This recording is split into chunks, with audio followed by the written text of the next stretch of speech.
Terus bagaimana adabnya Rasulullah Shallallahu Alaihi Wasallam? Ya baca Al-Quran. Bagaimana Allah memberi petunjuk kepada Rasulullah Muhammad dan Rasulullah mempraktekkan secara haliah sehingga kita bisa meniru. Satu contoh, akhlaknya Rasulullah, khudil afwa wa'mur bil urfi wa'arid anil jahilin. Saayat iki lakonane, masya Allah. Khudil afwa, ambillah cara memaafkan. Meminta maaf itu berat.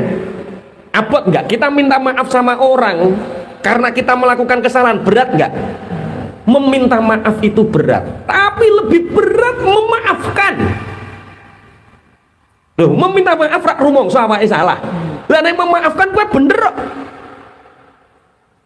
Memaafkan itu lebih berat daripada meminta maaf. Jadi derajat memaafkan itu di atasnya meminta maaf.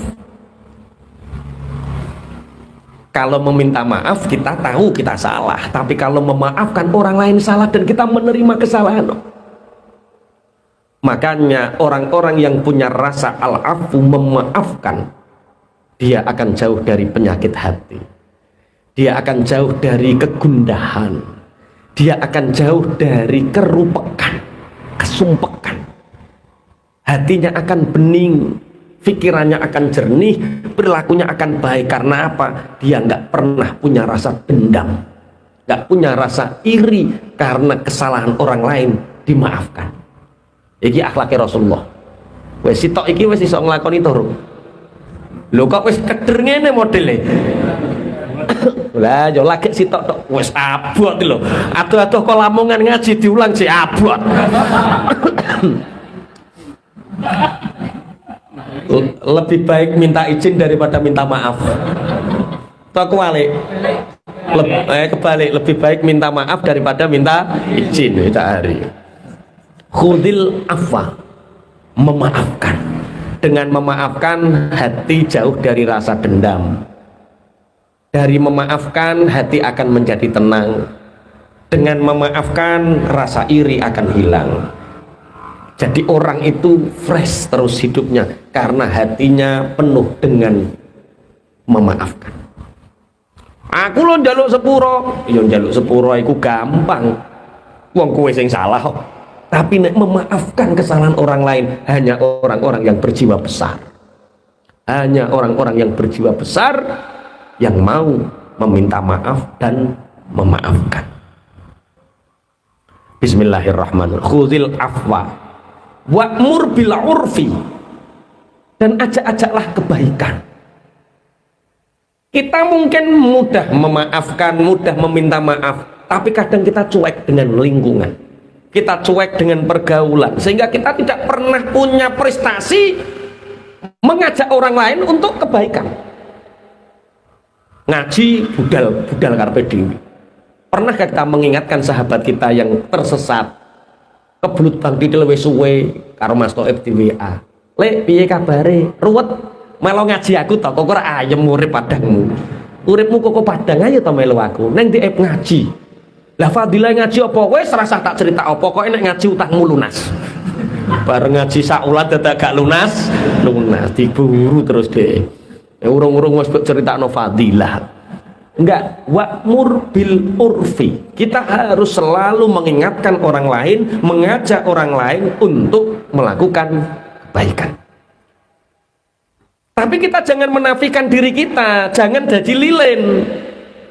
Lilin itu bisa menerangi orang lain, tapi dirinya sendiri habis. Dia banyak ngajak orang, tapi dia nggak melakukan. Itu seperti lilin. Nek ciri Mas Taib apa? Jarkoni piye? Jarkoni iki apa? Iso ngujar gak iso ngelakoni. Utawa gajah ditopeni. Ngerti gajah ditopeni? Ya dagelan maksudnya. Lah wong ngajak-ngajak apik, pemabuk melarang orang lain untuk mabuk.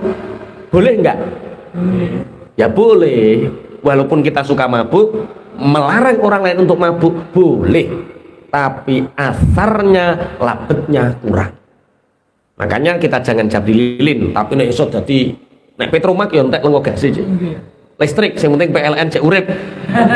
Listrik. Jadi menerangi orang kita sendiri terang benderang, orang lain juga merasakan cahaya. Kunang-kunang kan bukan terus.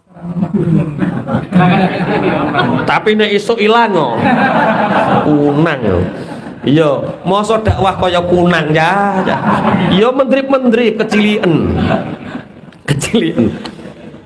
Oh. Sokle ya. Kok nang kulapen. Enggak, artinya wa'mur bil urfi ini penting. Kita punya satu kewajiban yang kita lupakan. Roh kita ini butuh pengikat. Butuh musalsal terus. Kita baik, oke, kita jadi orang soleh itu baik. Soleh sendiri namanya soleh. Baik sendiri namanya soleh. Tapi mengajak orang lain untuk baik dan orang itu menjadi baik, status kita tidak soleh lagi, tapi muslih. Diri kita sendiri menjadi baik, orang lain diajak menuju kebaikan. Jangan sekedar soleh, tapi jadi muslih.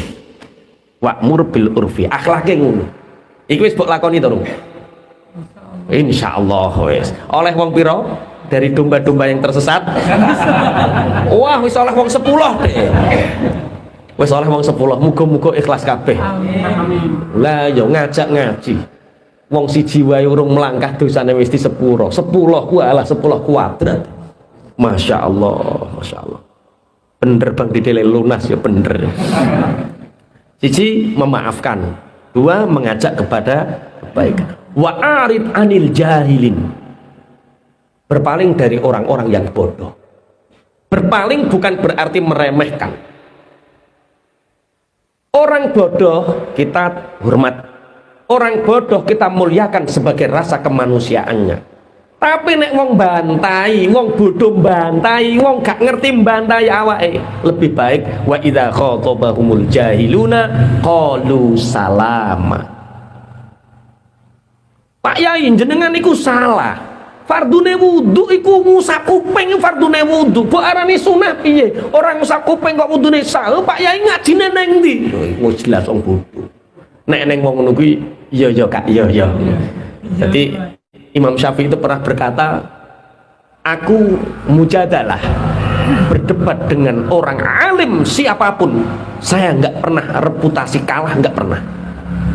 Tapi saya hanya terkalahkan oleh satu orang. Siapa? Orang bodoh. Nanti kalau dengan orang bodoh jangan berani bantah-bantahan. Oh. Nah ini akhlaknya Rasulullah. Kalau dengan orang bodoh, Rasulullah nggak ngelateni. Kalau dengan orang bodoh, artinya bodoh tauhidnya, bodoh akidahnya, mencaci maki Rasulullah, Rasulullah nggak melateni, Rasulullah nggak melayani. Naik kue yo ora kok. Masuk bantah-bantah yang komentar media Bojonegoro sampai 200 isine kue karo musuh mentok terus. Habis waktumu untuk itu. Lah ya wong ngurusi wong nganggur, wong bodoh. Wis yo nek ning wong bodoh piye ora usah direken. Itu akhlaknya Rasulullah. Kana khuluquhul Quran. Rasulullah itu akhlaknya Al-Qur'an. Lah kowe dijelasno ngono gak paham, tapi nek diwaca ayate ra paham. Oh, Rasulullah itu memaafkan. Rasulullah itu selalu mengajak kepada kebaikan. Rasulullah itu selalu welas ning gone wong bodho-bodho. Saking welase yo gak dipasotno, yo gak dielek-elekno, tapi cukup Rasulullah berpaling.